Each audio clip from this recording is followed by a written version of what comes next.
Welcome to God is One and Possesses True Unity from The Guide for the Perplexed by Maimonides, Vegetarian, Part 1 of 2 on Words of Wisdom. Maimonides, also known as Ha-Rambam or Rabbi Moses ben Maimon, was a notable medieval Jewish philosopher, astronomer, physician, and intellectual figure.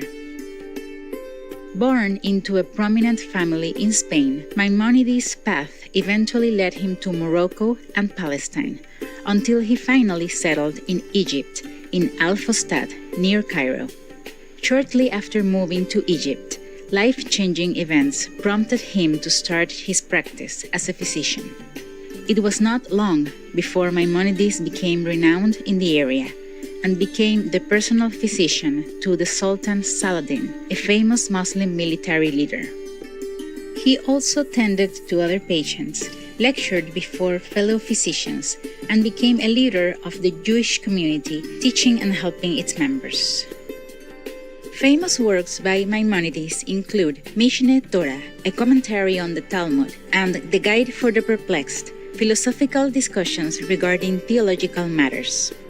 A revered pillar of the Jewish world, Rabbi Moses ben Maimon also had a significant influence on some great medieval writers and thinkers, such as Baruch Spinoza and Gottfried Wilhelm Leibniz, and made an important impact on the medical science archives. Today, we will read selections from Part 1, chapters 50, 51, and 52 in Rabbi Moses ben Maimon's book, The Guide for the Perplexed, to better understand what is real faith and that God is truth, as discoursed by the Rabbi. Chapter 50. Bear in mind that by faith, we do not understand merely that which is uttered with the lips, but also that which is apprehended by the soul, the conviction that the object of belief is exactly as it is apprehended.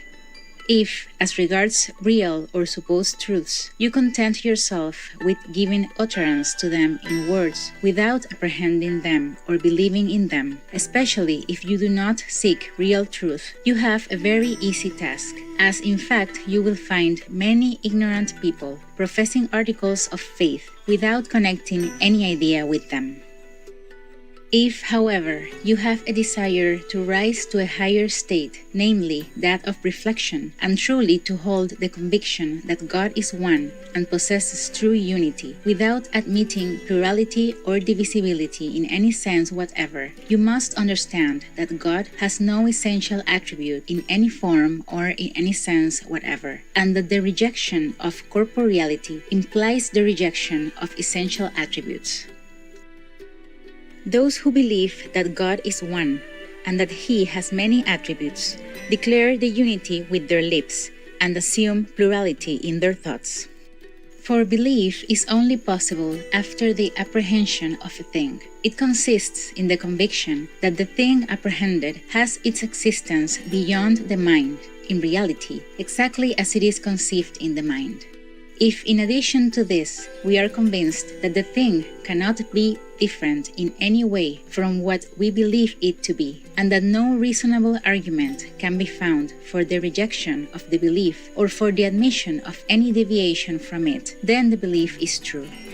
Renounce desires and habits, follow your reason, and study what I am going to say in the chapters which follow on the rejection of the attributes. You will then be fully convinced of what we have said. You will be of those who truly conceive the unity of God, not of those who utter it with their lips without thought. It is right that a man should belong to that class of men who have a conception of truth and understand it, though they do not speak of it. Thus, the pious are advised and addressed. Commune with your own heart upon your bed and be still. Selah. Chapter 51. False notions, however, may be spread either by a person laboring under error or by one who has some particular end in view and who establishes theories contrary to the real nature of things by denying the existence of things perceived by the senses or by affirming the existence of what does not exist. There cannot be any belief in the unity of God except by admitting that He is one simple substance, without any composition or plurality of elements, one from whatever side you view it and by whatever test you examine it, not divisible into two parts in any way and by any cause, nor capable of any form of plurality, either objectively or subjectively, as will be proved in this treatise. Chapter 52. It is quite clear that there is no relation between God and time or space. For time is an accident connected with motion, insofar as the latter includes the relation of anteriority and posteriority and is expressed by number, as is explained in books devoted to this subject. And since motion is one of the conditions to which only material bodies are subject, and God is immaterial, there can be no relation between Him and time.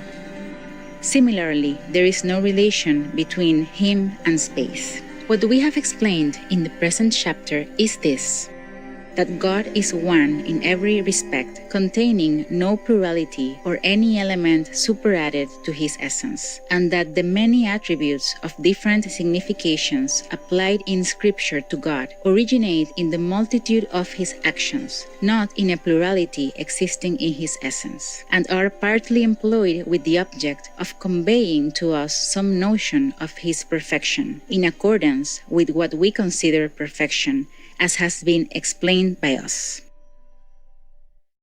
Noble viewers, we thank you for joining us for today's Words of Wisdom.